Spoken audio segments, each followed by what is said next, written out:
Here is the latest Higher Summits forecast brought to you by our friends at the Mount Washington Observatory.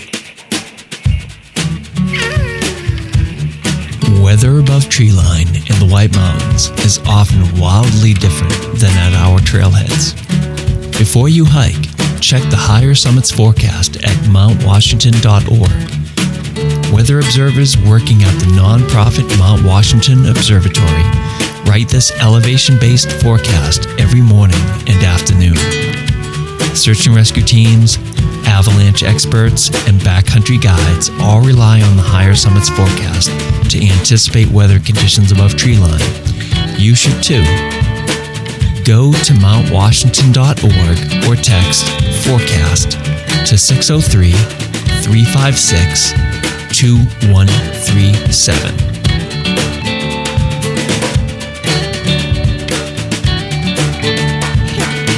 Hello, listeners. Nick coming to you live from Bartlett tonight with your forecast for the weekend of September 13th, 2025. Friday, in the clear under mostly sunny skies. High, upper 40s. Wind, north, shifting west at 15 to 30 miles per hour early, 5 to 20 miles per hour, possible becoming light and variable at times, midday, and 10 to 25 miles per hour later. Wind chill 15 to 25 above early and then rising. Friday night, in the clear under increasingly cloudy skies. Low, upper 30s. Wind, west at 10 to 25 miles per hour, increasing to 20 to 35 miles per hour. Wind chill falling to 20 to 30 above. Saturday. Mostly in the clear under mostly cloudy skies. High, upper 40s. Wind, west at 20 to 35 miles per hour with gusts up to 45 miles per hour. Wind chill 20 to 30 above and then rising. Looking like a great weekend ahead. I believe we've got the Flags on the 48 event coming up, so that'll be good weather for them. Stay safe, happy hiking, go crush some peaks.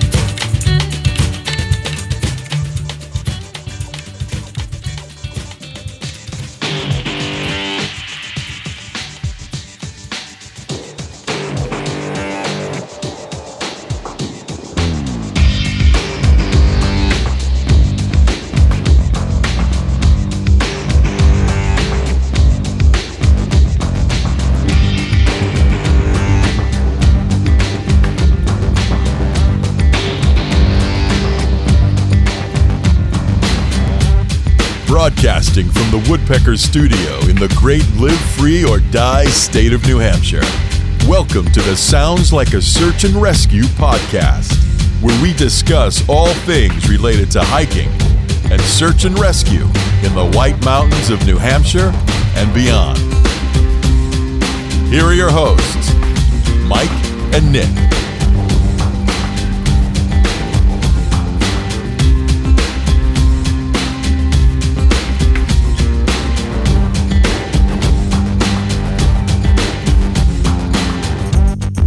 Okay, Nick, we are live on episode 208. How are you this evening? I'm doing well, Mike. How are you doing this lovely evening? I'm doing great. We're both wearing red. The listeners can't see, but I don't know. We're vibing with our same colors here. But easy night for us, Nick. We already we did all the heavy lifting. So welcome to episode 208 of the Sounds Like a Search and Rescue podcast. This week we are joined by two members of the Randolph Mountain Club. So we have Stephen Chase and Brad Meiklejohn here, and they were kind enough to sit down with Nick and I to go over a discussion about history and experience for the people that have worked as caretakers up in the Randolph Mountain Club area. So we talked to them specifically about a new book that is out about the Randolph Mountain Club and specifically reflections of caretakers from like the 1950s up until today. And the book is called Letters from the Mountain, and Stephen and Brad have a sort of a wealth of knowledge of history and experience of their own as being caretakers across the various cabins and shelters on the Randolph Mountain Club on Mount Adams and in that particular area. So we're going to drop right into that segment, Nick, and give a chance to have the listeners just basically focus 100% in this episode on Stephen and Brad. Yeah, we were both pretty enamored, to say the least, just listening to them talk. I think Mike at one point actually was texting me being like, do you want to take a question? Because I literally was just kind of chilling, just listening to them talk. It was really fascinating, and hearing all these different letters and accounts from Brad and Steve, and also from all the caretakers that were up there. But yeah, let's hop into it. We thought this could stand very well as its own episode and its own thing, so we'll give it to you. Do-do-do-do. And before we get started, here's a quick word from our friend Christina over at Wild Raven Endurance Coaching. Hi, I'm Christina from Wild Raven Endurance Coaching. I work with athletes of all levels, from hikers to triathletes, helping you reach your goals with personalized guidance. With years of experience hiking, mountain biking, and trail running across New England, I also have a deep knowledge of the New Hampshire 4,000 footers and the surrounding trails. Whether you're a beginner hiker or a seasoned athlete, I'll guide you towards your goals, reducing injury risk and improving your performance through smart, tailored coaching. Are you looking to transition from hiking to mountain running? I'm here to make that journey easier too. My approach combines strength training, mindfulness, and life balance on and off the trail. Let me help you find more joy in your sport while getting stronger and healthier along the way. Visit www.coaching.christinafolsick.com and start your adventure today.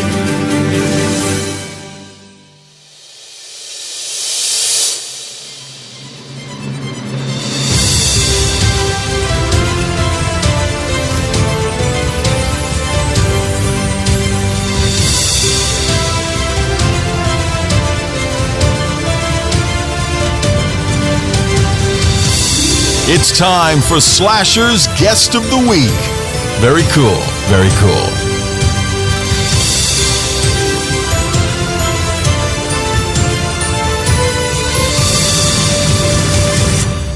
I am recording now here. So, okay, Steve and Brad, welcome. Steve, have you ever been on a podcast before, by the way? I didn't ask you that. I have been. You have, okay. And then, Brad, do you have any experience doing podcasts? Yep. No, Okay. like 6, I think, now. All right. So hopefully you guys can judge us afterwards and tell us how we line up against other people. So I get a feeling we may not be the most professional experience, but we'll try. We will try. So Authentic. excellent. So Steve and Brad, you're here to talk about a new book that is come out. It's called Letters from the Mountain. So this is a book dedicated to the spirit and energy of all who have served as caretakers for the Randolph Mountain Club. So it's a collection of stories that you're both, is it, Brad, are you guys considered the editors? Is that the official title? That's right. It was Steve's dream, and I helped out. Okay. So, all right. So Steve, you went about collecting a series of short stories from caretakers from, I think it's like the 1950s through modern times, right? You have probably about 25 different stories. Right. We started with an oral history that I did in 2010 with a guy that was an early caretaker, and went all the way to the pandemic, where there was a young woman at Grey Knob alone for the whole winter. And we got about 20 people total to contribute. Most of the letters were written by the individual caretakers, sent to us. Some required a lot of editing, others didn't require any, but they were all really heartfelt stories that had common threads that connected people over the decades. And I thought that was really compelling. Yeah, and I enjoyed it. Nick, you can chime in anytime as well. But from my perspective, it was interesting to see how the shelters and hut systems of the Randolph Mountain Club, but also just the various trail systems evolved over time as you were hearing the different stories from the caretakers. But I guess just to kick this off, I can give you sort of my anecdote, and I think I'm probably pretty similar to a lot of people. And I suspect that this may be a story from some of the people that had eventually went on to become caretakers that were close. But my first exposure to the RMC and this Gray Knob Hut was as a naive first-time winter hiker. A few friends of mine decided that we were going to get into winter hiking. We had done a couple of jaunts up Washington and a couple of other things. So we thought we were really well prepared. So I loaded up my ski jacket and my snow pants and an external frame backpack and probably about 4 pounds of peanuts and M&Ms, which I thought was going to be my trail food. And I would say probably an extra 20 to 30 pounds that I didn't need, as well as crampons, which I proceeded to rip my leg at the Appalachia parking lot because I stepped off the monorail. Ouch. Yeah, so I'm bleeding in my leg, but I didn't want to tell my friends because I was like, I'm not going to ruin the day. I'm going to wimp out. Yeah. So great start to the hike. And then we head up and I'm like completely dying because I was used to just wearing lighter day packs. So I'm carrying 45 pounds up to Gray Knob. And, finally we get there and I see this and I'm just like, this is like a scene out of J.R.R. Tolkien. I was really impressed with it. And you open up the door and, there was a few other people there. And I thought, oh, this is great. We went upstairs, got our sleeping pads. And, it was probably a Saturday night. And I thought, oh, this is going to be fantastic. We'll have the place to ourselves. We got there like 3:30, 4 o'clock. Next thing you know, there's a million people that come rolling in and we're wall to wall on top of each other. And to the point where the caretaker then had the tough job of looking at everyone, judging their sleeping bags and determining who had the Walmart special. Thank God I had a Walmart special. And then had anybody that was unfortunate enough to have a 0-degree bag got sent down to Crag Camp. And I promptly went to try to fall asleep. The guy next to me happened to be the loudest snorer in the entire loft area, and I didn't get a wink of sleep the whole night. And then we summited Adams the next day. I was exhausted, but I was hooked. So, and I bet it was a great party that night. Oh yeah, it was a fun time. There was a dog hanging out, and we all played Uno and a couple of other games, and just tried to go to bed pretty early. But that was my first experience, and I loved it. And I've gone back many times, and sometimes I've gotten lucky, and I've been able to stay there. Other times, I've been the guy with the 0-degree sleeping bag that's been sent down to Crag Camp, and I've also made the decision I'm not going to Crag Camp. I'm going back to the Appalachia parking lot and going to bed in a warm house. So, but yeah, so I'd imagine my experience is similar to others, but I think that anybody that hasn't experienced the RMC hut should definitely check it out. Yeah, you, as a caretaker, you see a lot of different folks come through the door. You've got people who've summited Everest, and you've got some people who've never been off the pavement who are showing up in soaking wet blue jeans. And thank God Gray Knob is there because they would have a rough night out and maybe not survive it. So Gray Knob has been a lifeline for a lot of people who are just kind of figuring out what it's like to hike in the White Mountains, which even in summertime can be pretty audacious, as you know. Just to set the stage a little bit for listeners, the Randolph Mountain Club is located on the north flank of the Presidential Range, and the club maintains 4 huts: the Gray Knob, Crag, the Perch, and the Log Cabin. And Gray Knob is the highest public use cabin in the White Mountains, right 4,400 feet. So close to tree line in some of the world's worst weather. And, people who are out traveling to the White Mountains in the middle of winter have a place to go to get out of some of that severe weather. Yeah. And it's also, responsible for, you had said, almost over 100 miles worth of trail systems in that northern presidential area. And I guess just switching over to you, Steve, can you just sort of introduce yourself and give a little bit of background around, you've talked a little bit about the book, but can you talk about your role and your personal experience as a caretaker and your involvement in the RMC? Yeah, sure. I'll start with just a quick story of my first trip up the mountain. It was the fall of 1975. And Brad and I are in a math class that I think neither one of us really wanted to be in high school. And Brad goes, "Hey, we're going up in New Hampshire. You want to go?" I was like, "Yeah." So we headed up to Randolph, and Friday night and Saturday morning threw on our packs and headed up to this place called Crag Camp.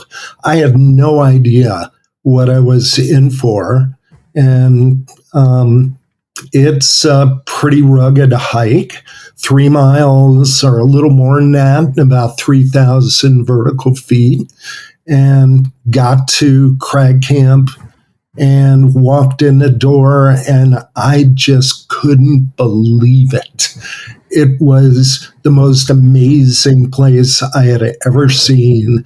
We spent that night with folks that we never met before, and by the end of the night, they were longtime friends. And it was an amazing experience. We did walk over to Grey Knob, and I had the same feeling of being in a Tolkien book when I walked into Grey Knob. So it's interesting that you say that. So a few years after that, I had done some river guide work in northern Maine, and I was looking for summer work in 1981. And I thought, damn, if I can get a job up at Crag Camp, that would be amazing. I wrote a letter to the RMC, and I suspect Meiklejohn or two vouched for me, and I was able to get this summer Grey Knob caretaker job. I came back in 1982 for the summer as well. I also did construction crew that year, and we put a new roof on Grey Knob, and that was the old cabin. I made lifelong friends up there who happened to be the winter caretakers at the time. So started heading up in the winter time and spent every spare day I could up there. All through the 1980s. I ended up going to graduate school, and after graduate school, which was 2 years of full-time classes and programs, I ended up getting the spring caretaker job at Grey Knob again before I would then go down to Washington, D.C. and embark on what's now been a 35-year career in the U.S. Fish and Wildlife Service. And I got to say, it's my time on the mountain becoming truly intimate with that landscape, knowing every rock, every step, every little side trail that got me interested in wild places like I had never been interested before. And it resulted in this long career working in conservation. Wow, that's quite a butterfly effect. So, Steve, if I understand this correctly, so you didn't have any connection to Randolph. Brad and his family, summer residents. So you just happened to be in his math class. He invites you up, and then that's the butterfly effect that just sets you on the course for your life. That's wild. It's amazing. Wow. Brad, can you talk a little bit about like what was the and I spent a lot of time in Maine and Long Lake when I was a kid growing up, and I've ended up marrying somebody who her family has a place in Brownfield, so I've been in Western Maine my whole life. But can you talk a little bit about the summer? So you didn't live there year round, but your family was longtime summer residents in Randolph, or did you grow up year round there? Yeah, kind of a mix, Mike. Our family in Randolph goes back 4 generations. My grandmother first came there when a lot of people were getting out of the cities in the late 1800s, early 1900s. The train network was expanding out of Boston and out of New York and out of Philadelphia, and people were going to the country to take the mountain airs. And my grandmother happened to know somebody who had a house in Randolph. And so she grew up there. She raised her kids there. Her kids raised their kids there, and so on. So we're now into the 4th generation of Meiklejohns and kin in Randolph. And it really is a kind of a Lake Wobegon kind of place. There are others like it scattered around New England and elsewhere in the country. But it's definitely a committed mountain community. Everything in Randolph centers around the hiking and the events and the huts.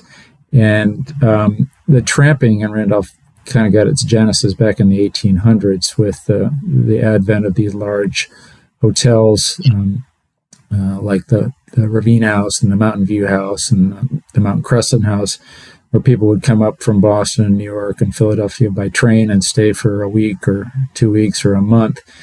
And it really developed the Randolph summer community. A lot of those people went on to build summer homes in Randolph, and it attracted an unusual mix of people who were academics, who were clergy, who were scientists and writers. Randolph has produced 5 Nobel Prize winners for a town of, I think that on a wet day, it's about 300 people. So it's quite a remarkable community of people that I got to grow up in, and very much centered around the mountain experience. And when you were a kid, you looked up to the mountains, you looked up to the people who were working for the trails and working in the hut. So I aspired to work my way up through that system, and I ultimately did. And one of the things that we wanted to tease out with the book is to understand how the Randolph Mountain Club experience and the hut experience affected people in their trajectories. And both Steve and I, we've known each other since we were, I think, 6, and we've gone on to have careers in conservation, I think largely shaped by our early experiences in the White Mountains as caretakers and as trail crew members. And it's those kind of stories that we wanted to tease out in this book, Letters from the Mountain.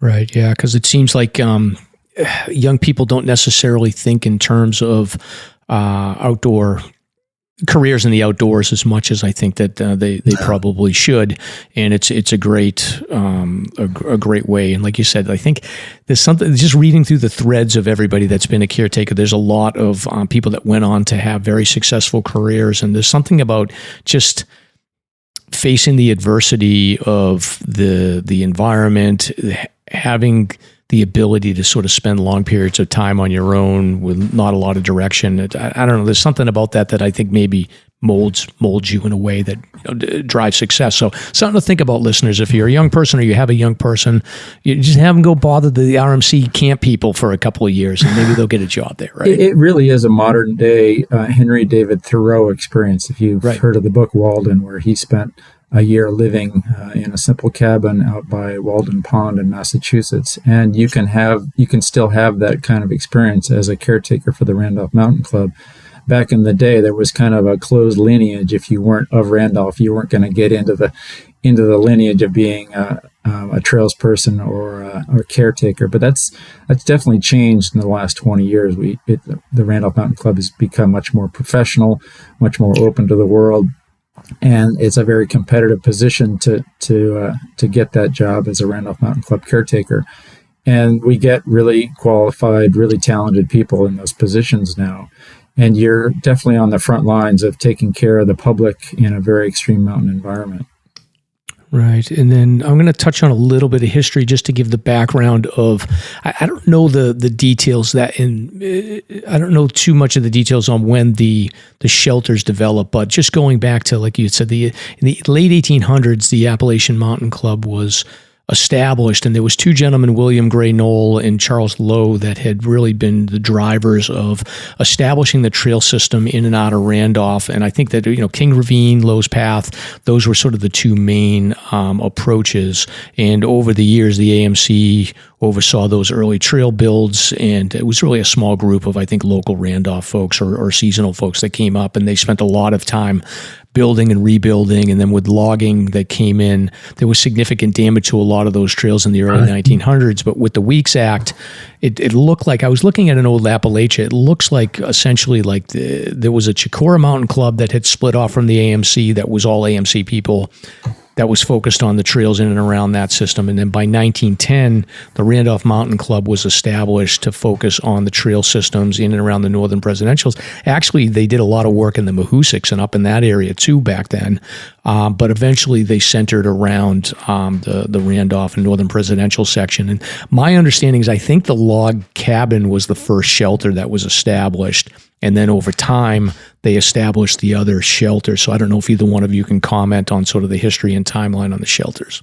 Yep, the log was a very early White Mountain shelter. There were others as well: Cascade Camp, Cliff Camp, Spur Cabin. All of them were originally built by the trail makers or Randolph families as retreats up in the mountains. Same thing with Crag and Grey Knob. And eventually, over time, it was Crag and Grey Knob and the Log Cabin and the Perch that ended up being the part of the RMC, and they're still there today. Yeah, and over time, I think by the 1950s or so is where a lot of the letters and stories about the caretakers start to pick up. And by that point, you had Crag Camp, which is sort of the center of the shelter, the established shelters. And then there was the other shelters, Grey Knob and the Perch and Log. They existed, but they weren't the primary. Really, everything centered around Crag. Can you describe, Brad, what is it about the Crag Camp shelter that it's very unique? But I think for the listeners, if you could describe it for folks that have never been there. Yeah, the location of Crag is unbeatable. It's right on the very brink of King Ravine. In the old days, the outhouse was on over the edge of King Ravine, and the trash disposal was over the edge of King Ravine, and you could hit golf balls over the edge of King Ravine and maybe hit the airline on the other side of it. You could really drive it. You can see Madison Hut on the opposite side. You're looking up at the head wall of King Ravine. You're looking across at the 7, which is a popular ski route now. I mean, it is a stunning spot to catch sunrises and sunsets. It's unparalleled. The other cabins are more nestled in the woods. Grey Knob is at a similar elevation, but better suited to being a winter site because it's a little more protected from the wind. Crag is really right out there hanging on the edge. And just so the listeners have an idea of what these structures are like, they're not grandiose. They're very modest cabins. I think the footprint of Grey Knob these days is about 20 by 20. Maybe it's a 500 square foot building with a loft. And Crag is a little bit bigger, but it's a summer facility. It's not insulated for winter. It has the bare basics. We like to differentiate ourselves from the competition across the ravine. The RMC is very old school, very basic. Just the 4 walls, some wooden bunks. You bring your own sleeping bags, your own food, your own stoves. There is a pump organ in Crag for a little bit of local color that we occasionally break out under the right conditions. Grey Knob is a bit more comfortable. It's insulated. There is a wood stove. It's a pellet stove these days, and we're able to run that in the wintertime to keep the frost levels down and keep the temperatures moderate. But don't expect to roll into the Sheraton or the Hilton. They're pretty basic structures, but they're there when you need them in a storm. And both those structures are very close to tree line, so accessible to Adams, Madison, Jefferson at a toss. And then the Perch and Log Cabin are much more basic yet. The Perch is an open 3-sided shelter, and the Log Cabin is a little bit more closed in, but still a pretty basic lean-to kind of place. And Steve, what can you describe for the listeners? What are the basic duties of a caretaker? And then maybe if you want to add on some of the extracurricular activities that they're sometimes called upon to do. Sure. In the book, Doug Mayer talks about the daily routine, and one thing that rings in my mind is sweep the floor. You have 2 hours. But anyways, the caretaker is there to keep the cabin clean, keep the cabin somewhat orderly, keep the cabin from being burned down by reckless trampers, and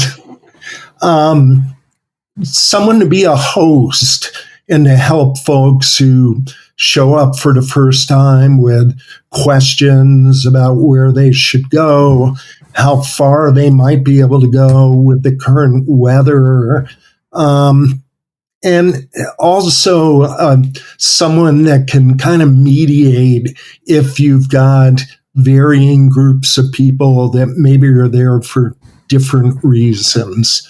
You know, if you got 4 or 5 guys that show up and they've got a bottle with them and they want to have a real good time, and then you have a family there, it's up to the caretaker to make sure that everyone is comfortable and enjoys their stay, and no one's uncomfortable or embarrassed by possible behavior of another group. And I think it's worked really well, having the caretaker watch over people that way. And the other thing I'd say is you have to be ready to assist with search and rescue. I mean, I had basic wilderness responder first aid when I was up there. Sometimes now you've got people with more advanced first aid backgrounds, and sometimes they're called upon to head up on the ridge and help with a rescue or help to find someone. I remember in 1990, it was a warm night, but it was raining. And about 9 o'clock, it's gotten dark. I get the radio call that 2 Madison Hut people are late. They haven't shown up, and they want me to head over to Edmonds Call and take a look for them. The weather was good enough where that was not a stretch. So I got about halfway there before I got another radio call that said the people had showed up at Madison and were safe. So it can be a whole range of experiences that a caretaker might have in that search and rescue spectrum. Yeah, I would imagine that's a common story because you do have you're not exactly in the middle, but you're closer to the middle of people that may be going from Lakes of the Clouds to Madison Hut, and unfortunately, people either they don't time out their departure correctly, or they underestimate how much time it's going to take, or something else happens, and people that are at Grey Knob are kind of like are in the middle, so they're the quickest people to get to that those junctions. Yeah, and in the winter, the only people. I mean, you're a mile down off the AT, you're a mile down off the Gulf side, very heavily traveled trails. And in the wintertime, you're the front line, and you're the first responder, and you don't know what the next call is going to be. I mean, you'll go days at a time without seeing anybody. And then, like you said, Mike, you'll have a huge horde. And then you might get a call in the middle of, a Saturday night party that somebody's gone missing, and they last seen up by Thunderstorm Junction, and it's 10 below and it's raging 40 miles an hour, drifting snow. And so you've got to make some pretty tough judgment calls about what's the safe thing to do and what's the right thing to do. And there have been any number of rescues that RMC caretakers have been involved with over the years. Some have ended well, some have ended in tragedy. And I remember the first time I went up was probably 10 years ago. It wasn't like maybe 1 or 2 weekends after I had done my trip that somebody was staying at Grey Knob. They had left part of their gear there, and I think it was midweek. They had left to go hike Jefferson and then suffered a medical incident in Thunderstorm Junction or some area, the Edmonds Cole, and they didn't survive. And the caretaker's got to make that decision. Okay, at what point do I go looking for this person, or do I call for somebody else? So I can only imagine that piece of the job must be very difficult. Yeah, we were climbing a lot one winter, headed over to Madison Gulf to do an ice climb. We get to Madison Hut. There's a party there with a guy with a broken leg, and they found some lumber. They'd done a really good job building a sled, and my friend John Tremblay, who was the winter caretaker, ended up dragging that guy down the alleyway on that sled. So you never know what you're going to walk into. Just like there's been this august lineage of trail builders that have come out of Randolph, like the Watsons and the Lows and the Peaks and the Stearns and the Noels, there've been this lineage of people involved with search and rescue have come out of Randolph. People like Mike Pelshot, Bill Arnold, Guy Waterman, Chris Gertza. So it is kind of an incubator for people to have remarkable careers. And we talked a little bit earlier about the traits that it develops and the traits that it requires. Things like simplicity and self-reliance and closeness to nature. I think those get cultivated when you're a Randolph Mountain Club caretaker there in the heart of winter, especially when you're kind of on your own, and you might go weeks at a time without seeing a soul come through that door. I remember when I started kind of embarking on my 48 journey, like a lot of people, and I always kind of was curious why people referred to the Northern Presidentials very much as their own area. And then the first time that I went up with my now wife to do Adams on a foggy October day and kind of peered out over King Ravine, I was like, oh, this is why people talk about the Northern Presidentials, this sort of amazing area, but also notoriously one of the harshest, if not the harshest area of the whites, pretty much, with Adams and Madison. And I think even more so than, like, people think of Washington, but the neighboring peaks to the north are just as bad, if not worse sometimes. But I really found it amazing with all you caretakers that you've really find this balance of harmony, living and kind of accepting what the winter and what seasons are throwing at you, and really learning to exist in harmony with that. Do you guys want to talk about any sort of maybe a particular experience where it's like you're just kind of living into I don't know if we mentioned to the listeners, it might be worth saying, but in the book, you kind of mentioned at the very beginning that whole area, Adams, Madison, everything, you just referred to it as the mountain. That's kind of just the nomenclature for the land, which I thought was very cool. And it's also a very respectful thing, it seems like, to just call it the mountain. Like, it is this just giant mass, this giant ecosystem, this giant, if you want to call it like a Tolkien-esque sort of place. But it's amazing.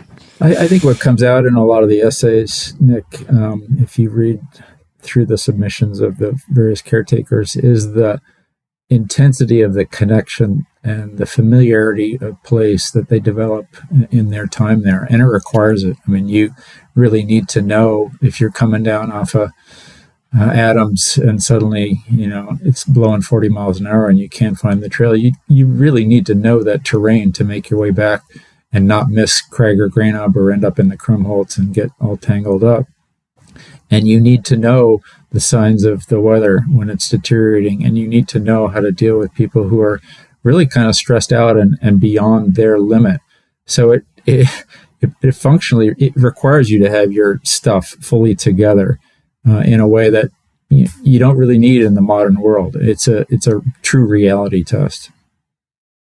Yeah, I had two quick thoughts. First off, when you're up at the cabin as the caretaker, my experience was after 2 or 3 days of being there alone, you start going, maybe someone will show up today. And there's a little spot between Grainob and Crag. If you walk over to it, you can kind of look down and see the Lowe's parking lot. And if you see a car down there, you'd go, someone's coming up.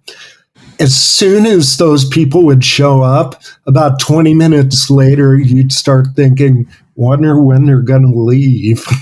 So just kind of a weird experience of being there alone, and then wanting people to show up. And then when they actually do show up, you want to get back to the solitude. There was a Thanksgiving at Grainob in 1984 that we basically put on a full-blown Thanksgiving dinner for anyone that showed up. And there was probably about 30 people there. It was definitely standing room only. People came up with, typical backpacking food. They walk into the cabin. We have a turkey baking. We have 20 different side dishes spread out on a table. And it was just a really memorable time where the place really, really felt like home. See, you can't. I'm impressed that you can cook a turkey in there. I brought a rotisserie chicken to Zealand this winter, so I was like, I thought, all right, I'll bring a rotisserie chicken and that'll fill me up. But a whole turkey. How do you logistically cook a turkey? There's an oven. A Dutch oven kind of metal box that goes on top of the gas stove. And you can regulate the temperature, and as long as you got the propane, you got an oven. Oh, not bad. Yeah, there's definitely competition amongst the caretakers to be the most creative in the culinary department. Pizzas and breads, and typically there would be names for each meal. Like I'm going to do an 8 this morning for breakfast. You just kind of have your own routines about what's on the menu, and sometimes you're feeding one, sometimes you're feeding 20 people that are there, and you're playing camp host to either the airmen or a whole college class. Yeah. Well, that's one of the things too. I said, so we'll get into Nikki. You can do the rundown on this, but there was a couple of things that were kind of the theme never changes for no matter what hut it is. You've got the camp kids or the Boy Scout kids that come in and overwhelm the entire scenario. I was laughing because I think it was back in the 1950s, the camp kids was showing up over capacity, and you just make it work. So I thought that was pretty funny. Yeah, Randolph, the RMC camps are never full. You'll find a place, you'll wedge them in on the floors. There's a posted capacity, but it's just for advisory purposes only. Yeah. I was laughing because you go to Lonesome Lake and you see the Boy Scouts making it across the lake, and you got to sprint to get in front of them. So. Oh, it's funny. But I don't, Nick, you want to run down some of so we took some notes on some of the interesting stories here. So I'll let you give a rundown. Yeah, not to give, I don't want to obviously give away all of the book, but there were a couple interesting stories that really stuck out to me. Now, the first one, and I don't know, Brad, if you want to take this as a Randolph resident, but the communication method that was used from kind of in the 50s, I guess, up until, I don't know, you guys had a different communication method, but the communication method between young gentlemen or young hikers who were going up to King Ravine and their parents in Randolph, I found this pretty, I don't want to say mind-blowing, but compared to today with constant communication we have nowadays, this was pretty crazy to imagine. Yeah, well, one of the great beauties of the RMC camps when I was growing up is you really were stepping away. You were stepping off the edge, and you're getting out of the nest for the first time, perhaps. And your parents were a little anxious, and they wanted to know if everything was okay. So they would go out into the Horton Field or somewhere on Randolph Hill with their car after dark and flash the headlights of the car. And your duty as a caretaker and his young son was to flash back with your flashlight in properly coded flashes and dots and dashes. And I'm sure there were a lot of misconveyed messages, but basically it was the all clear, we're alive, nobody's, the place is not burning down. So yeah, it's something that I certainly miss from that era of growing up, is the simplicity. And now, obviously, the ubiquity of inReaches and cell phones, communication is 24/7. So you really can't, except for willfully turning your devices off, the communication is constant and nonstop now. It's something that the caretakers don't enforce. It's your choice how you choose to have your wilderness experience. What a beautiful time to grow up. It's like, Mom, I can't distinguish between a get your butt home flash on the headlight versus a hi, how you doing flash. One particular excerpt that stuck out to me that was really humorous too in that whole particular letter was they're like, oh, what do you think they did if it was cloudy and we couldn't see them? And I'm like, I don't know, I guess they just assumed we were okay at the hut. And I really thought that was pretty funny. But you talk about, it's no wonder that Randolph produced a lot of these people, young people that had self-reliance at a young age when you're kind of going up into King Ravine and up to these camps. Essentially, like you said, by yourself. You don't have an inReach or something. I think the perspective was, how much harm could they come to in the mountains versus down here in town where they'd have cars and women and alcohol. Yeah. It's like, that's probably the safest place for those young boys, is send them up in the mountains. It's a good place for them. They can knock themselves out. Fair point. Yeah, and then another story that was really notable too was also the riot at Grey Knob. I thought this was a whole. This seems. I mean, you talked a little bit about social dynamics and kind of how the caretakers are trying to mediate people, but this was an interesting sort of take on what happens when a caretaker loses control of their hut. Yeah, that's become a real legend. I actually got contacted by the caretaker that was basically kicked out of Grey Knob by this group of partiers. He sent a note down Lowe's Path with some folks hiking down, and the note got to Lowe's store, and the alarm was raised. And about 11 o'clock that night, state police, New Hampshire Fish and Game, AMC, RMC, all headed up up Lowe's Path to go to Grey Knob to solve the problem. Unfortunately, some of the folks hiking up were in street shoes. They were not fit, especially for that last third of the hike. And some of them ended up staying at the log cabin. And when they did get up there, they actually had a police dog with them. And then the fun commenced as they proceeded to get everyone out of the loft and basically tell them you're under arrest and you're heading down with us. Probably the most humorous story is when one guy wanted to go over to Crag to get his gear, and initially they were going to let him, but then he tried to run, so the runner was grabbed by a couple people, and including Mike Pelchat, who is just a legend up in the North Country. And Mike yelled, "Hey, we need some help here." And a state trooper came around the corner of the cabin, saw the struggle, and proceeded to crack Mike over the head with a nightstick while Mike yelled, "Wrong guy, wrong guy." Anyways, oh my gosh. They marched them all down to Lowe's store, and I understand pretty much just let them go after all the liquor had been confiscated. But things like that didn't happen very often. And that was the one time when perhaps things got out of control.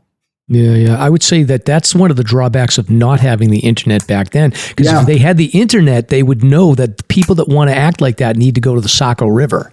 You know, they didn't know back then, but now they know, so you don't have to deal with it as much. So earlier in that story, I know you mentioned like the state police going up. I believe it was with a state police officer, but it was something like one of them was kind of griping like, "Oh, it's going to take us all night to get up there if we want to go." And then I'm not sure if it was one of the RMC crew or someone, and he just took off up the mountain. Basically, like the state police are practically throwing up, trying to hike up, and like these guys Bill Arnold. and I would imagine Bill Arnold. Okay, but you're so seasoned at going, they don't realize how quickly a lot of these folks can go up the mountain. Like you guys are literally living up there and working there all the time. Like if you're not accustomed to going up 3 miles and 3,000 feet, especially like it's going to kick your butt. Obviously, we all know. Yeah. But I thought that was pretty funny. He's like, "Oh, I can go faster. Like, don't you want to go faster? Okay, we'll go faster." Yeah, it's a good awesome visual to picture a typical state trooper going up Lowe's Path. It ain't going to be quick because it's slow for most of us. Yeah, and for the listeners, this was Labor Day weekend, 1979. I am going to do I'm going to look into the archives of the Union Leader. I think I have an account. I'm going to see if I can find any articles on that. So I'll send it out if I can find them. But there is media on it. So if you find it, let me know. I'd love to see it. Yeah, I'll take a look. And then what else you got, Nick? We have a few more notes here. So this is kind of a recurring thing that's talked about, and we already chatted about it, but the original outhouse that was on King Ravine where refuse actually just used to get dumped essentially into King Ravine. And I like the tongue-in-cheek wording and a lot of it of like, oh, like the Forest Service came in and they kind of advises like that probably wasn't the greatest thing to do knowing about sort of waste disposal. But did you want to talk about sort of the original outhouse a little bit and kind of the history with it? Maybe not the most fascinating topic, but when you think about an outhouse perched aside the basically King Ravine, it makes this outhouse really incredible to me to talk about. There's been a real evolution in Randolph Mountain Club systems at the huts for sanitation, for environmental care, for public safety. And it probably starts with the outhouses. Back in the day when there were 20 people visiting in the course of the summer, it really didn't matter where the outhouse was. But when that ramps up to 200 and then 2,000 people, suddenly you've got issues with water quality, you got waste disposal. And, the RMC has tried all kinds of waste management systems over the years, and it's been a perennial issue for the Randolph Mountain Club caretakers to deal with. The comb that builds up in the outhouse, as you might imagine, trying to manage the biosystems, the composting toilets, flowing material in and out. It's probably the least attractive aspect of the job, as you can imagine. I don't think we need to draw too vivid a picture. But, waste management, trash management, just kind of handling the detritus that comes with having humans in the mountains. And the standards have really changed over the years. At times it has seemed onerous when these decrees have come down from the Forest Service, but you have to evolve and change. We literally used to hit golf balls off the porch of Crag, and we don't do that anymore. We discourage that kind of thing, and the waste disposal was over the brink. You threw all the trash off the edge of Crag, and to this day there's still a historic can dump below Crag. You can go down there and find it, but back in the 70s and 80s, that no longer could pass. So we had to do massive cleanups, have massive trash haul out days, and people volunteering to hike up and haul trash down, which was its own spectacle. People, I think it was Tad Pfeffer talks about hiking down 200 pounds of wet garbage down to Lowe's. And that's just one of the many feats that the caretakers would undergo. There were lots of individual challenges of how fast you could get to Crag, how fast you could keep down from Crag, how fast you could get between Crag and Greenup, et cetera, et cetera. Lots of personal challenges. And it's one of the many things that you have to deal with in the mountain environment is keeping people safe, keeping the environment clean, keeping the water systems functioning. It's all a little bit more difficult at 4,000 feet. And the view from the original outhouse that was up there, right, was pretty spectacular. Yeah, that view of the view. I mean, you really couldn't beat it. It was, looking down between your feet and looking out across King Ravine. The views were spectacular in all directions. So cool. There's another story in a similar vein. Caretaker in the summer at Crag, every morning he would just step out to the brink and pee into the ravine.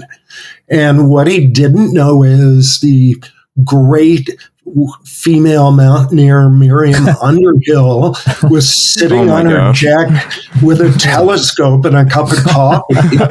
And at a Randolph Mountain Club annual meeting, she confronted the young lad and said, "I've been watching you pee into the ravine every morning." Oh my gosh.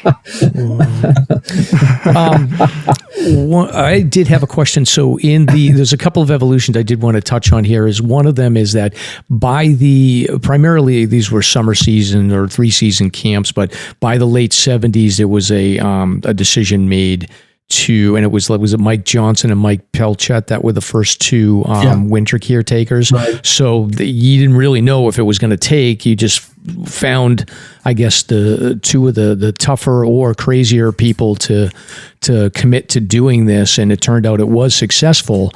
Can you? There was I think 1 or 2 letters that talked about this. Can you talk a little bit, Steve, about that decision to staff it over the winter? Well, things began to change in the late 70s as climbing became more popular and the gear revolution shifted into full-blown innovation. And all of a sudden, you're able to have really lightweight, warm gear to bring you up in the mountains. Climbing gear was being designed to be more effective. And what we say in the book is It was truly a start of the dirtbag revolution, where the first winter caretakers were up there to do their job as a caretaker, but then to climb and play in the mountains in the winter as hard as they could.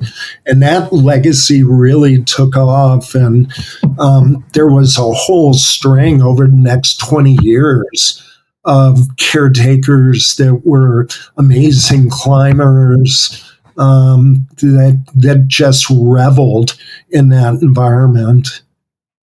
Yeah, and I have to imagine, like, you bleed into the spring season too towards the end. I can't imagine, like, April must be like the slowest month to be a caretaker up there, right?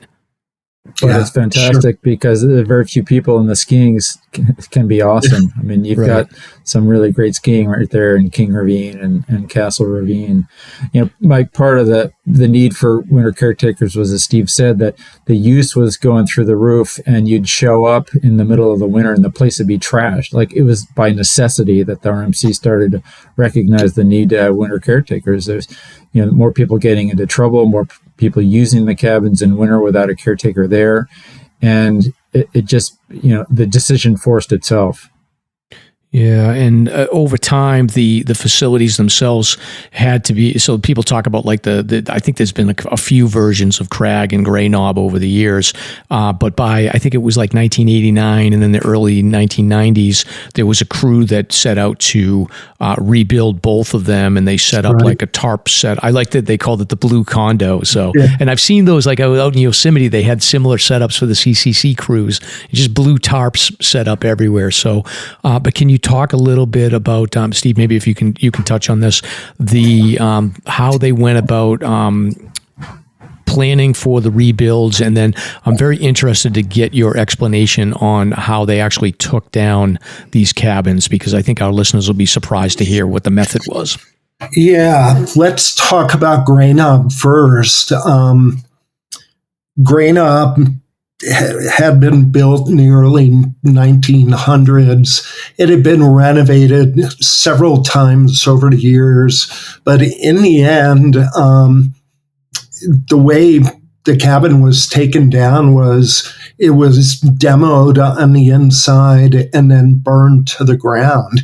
Yeah. And that was done at the end of the winter. Sometime in March. I remember that because I had just blown out my ACL and was sitting in Brad Meiklejohn's parents' house with my knee iced up watching the smoke rise. But okay, so that answers one of my questions, though, because I didn't think of it being done in, like, sort of late winter. That makes sense then, is that they can control it because it's just going to burn locally and it's not going to spread out because it's wet. Okay, that makes sense. And the folks that designed both Grey Knob and Crag were engineers and architects working closely with the club. And over the years, there's always been what I might call a primary carpenter that would do work on the camps. And with the building of the new Grey Knob, that began John Tremblay's tenure as the RMC carpenter. So they spent the spring and summer building the new Grey Knob, and then about 2 years later, they went up and did the same thing with Crag Camp. Of course, all the building materials had to be helicoptered in, so it wasn't a cheap endeavor. When I replaced the roof on Grey Knob, we packed up all the shingles on our backs. You can't do that anymore, and helicopters do all the work. And I think one thing in the book, there's a scene of John Tremblay standing on a large ladder with a radio in one hand and a 40-foot engineered beam in the other hand that's being lowered by a helicopter to be the ridgepole for the new Crag Camp. So that was, I think, really a big transition for the club, where with these two new cabins, things got a lot more serious and a lot more, I hesitate to say professional, but maybe a bit more like the AMC than any of us ever wanted to be. Yeah, things do. You can imagine like building a place that's going to be functional in the alpine and subalpine environment, that's deal with the temperatures, the ventilation, the moisture, the heat changes. It's a really challenging architectural problem, and the RMC has been through a number of iterations at both Craig and Grenoble to get places that will withstand those conditions. We've had perennial challenges with rot, and so getting the ventilation just right has really been tricky. And so we don't know how long the current buildings are going to last. They were both rebuilt in the 90s. But, fingers crossed, hopefully they'll last quite a bit longer than their prior iterations. Yeah, it's a tricky thing. It's a good point. So for people, especially Grenoble, when you're sleeping up there, say you probably, you have a loft that I think it fits 15 comfortably, but you can stack more than that on top of there. So you've got 15 to 20 people that are breathing, and typically the stove is run starting around 5, 6 o'clock at night, rises the temperature up to maybe 40 degrees or so, but then up in the loft, because you've got the human impact, then the temperature, I think I've gotten up to 50 degrees, maybe 45 or 50 degrees, but you've got to figure out how to ventilate that, because if you don't, you're going to get frozen in the ceiling, or you're just going to get moisture and mold and everything. So it's a tricky balancing act for the caretakers to keep that stove going just enough so that the condensation is burned off, but that they're not wasting, or they're not running through all their fuel, right? Yeah, the winter I was there, the adage was you couldn't have the wood stove going during the daytime period, like it never was on. And typically you would only fire it up when the temperatures got below about 40 degrees, and you'd run the stove and keep it at about 45 or 50 max, and you'd hope for a big crowd to show up so you could really strip down and get temperatures above 55 or 60. So. And people are coming in, they're wearing crampons, they're covered in ice, everything's melting all over the floor, and it's really tricky to manage all that moisture. Yeah. The club is embarking now on replacing the roofs at both camps. Okay. Oh, that if anybody's a roofer and they're going to go hiking up there, just email the RMC. So you can exactly. Have it. So, any advice, Steve, to listeners who might want to experience the trail systems of the shelters? What would you tell them to do? Go in the summer to start off with. Go right in the winter like I did, having no clue. Or what is your advice? Well, I think that depends on their experience, but yeah, it makes a lot of sense if you want to experience the amazing trail network of in and around Randolph to start in the summer, get used to how rigorous the paths are. And if you have winter experience, or you have friends that have solid winter experience, that would be the next step. People really have to build judgment through making mistakes. At least that's the way it was for me. And you just hope that when they make mistakes, they're minor mistakes that they can learn from. We're all familiar with the many, many stories of people that have been killed there year round, but most of the time in the winter. So I would recommend starting in warm weather and then graduate to the winter. That said, folks that go up there, especially above tree line, you always got to make sure you have the right gear for an emergency or a storm that comes in, and all of a sudden the temp drops 30 degrees. And, like Jonathan Gurley's letter in the book, and you never know what's going to happen with the weather up there. Right, yeah. And Gurley was a caretaker that was sort of, we talked about this before, he was sort of faced with that hard. So he did actually, he found a hypothermic hiker and then had to make a difficult decision. Do I take the longer trip to Madison, but it's a flatter trip, or do I go down the spur and it's more of a a steep descent, and you've got to make those decisions very quickly. And it worked out for him in the end. You definitely want to read the book and get more detail about it. But I would not want to be faced with having to make those decisions, because if it goes the wrong way, you got to live with that the rest of your life. Yeah. The last thing I'd say is go to the Randolph Mountain Club website. A lot of good information on the paths, on the cabins, and about the club. We have about 1,000 members now. Everybody is welcome to be a member of the club. And, I see it as the hidden jewel of the entire White Mountains. People just don't know the wonderful landscapes and the wild places that are in the Northern Presidentials. And if that's what someone's looking for, there's no better place than to go up the mountain above Randolph.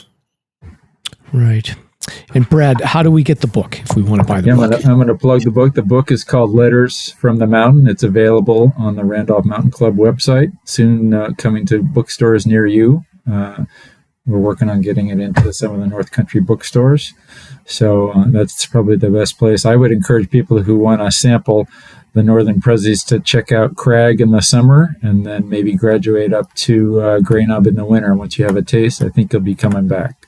Right, yeah. Right. Excellent. And one more question for you, Brad. So this is, your friendship reminds me of a friendship I had with a friend of mine. I used to do whatever I could do to get to his house in Long Lake with his family. So I figured out on Thursday nights, if I could just hang out with my friend Matt on Thursday nights at dinner time, that's when him and his parents would be talking about planning for the weekend to go up on Friday. So I knew if I'm there on Thursday, they're going to invite me. So what was his system, Brad, that he was able to glob on to getting up to Randolph every weekend? I think he paid for the gas and the beer, if I recall.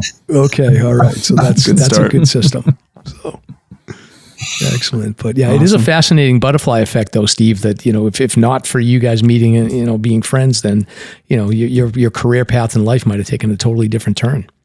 Yeah, it's funny, and in our careers, Brad had a mentor that turned out to be a mentor of mine too.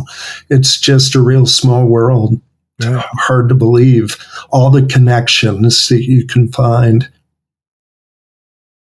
Excellent. Well, thank you so much for joining us, Nick. Anything else before we wrap up?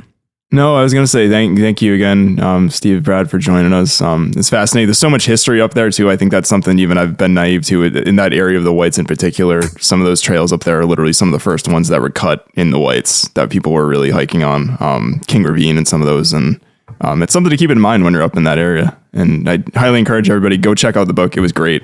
Really, really enjoyed it, and appreciate you guys sharing and reaching out to us and spending some time with us today to talk about it and share some of your stories. It's really fascinating. Thank you.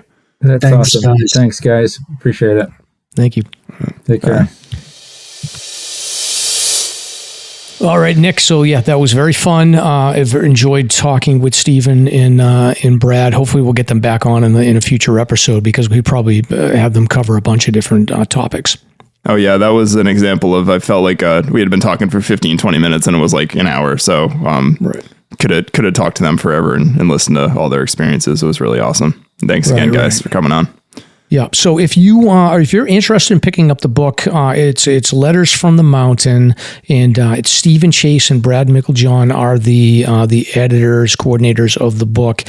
We will put the link up in our show notes, and then we're going to share a link to buy the book in our social media platforms, Facebook and Instagram, and we'll make sure that we get that out there. But definitely check it out, and if you can support the Randolph Mountain Club, we'll also include information to sign up if you want to join as a member.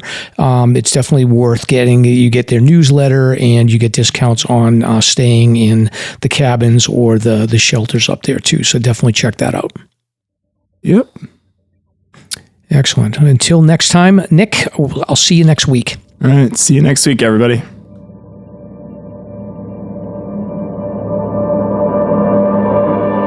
Thank you for listening. If you enjoyed the show, you can subscribe on Apple Podcasts, Spotify, Podbean, YouTube, or wherever you listen to podcasts. If you want to learn more about the topics covered in today's show, please check out the show notes and safety information at slasherpodcast.com. That's SLASR podcast.com. You can also follow the show on Facebook and Instagram. We hope you'll join us next week for another great show. Until then, on behalf of Mike and Stomp, get out there and crush some mega peaks. Now covered in scratches, blisters, and bug bites, Chris Staff wanted to complete his most challenging day hike ever. Fish and Game officers say the hiker from Florida activated an emergency beacon yesterday morning. He was hiking along the Appalachian Trail when the weather started to get worse. Officials say the snow was piled up to 3 feet in some spots, and there was a wind chill of -1 degree. And there's 3 words to describe this race. Do we all know what they are? Only one hell! Here's Lieutenant James Nealon, New Hampshire Fish and Game. Lieutenant, thanks for being with us today. Thanks for having me. What are some of the most common mistakes you see people make when they're heading out on the trails to hike here in New Hampshire? It seems to me the most common is being unprepared, and I think if they just simply visited hikesafe.com and got a list of the 10 essential items and had those in their packs, they probably would have no need to ever call us at all.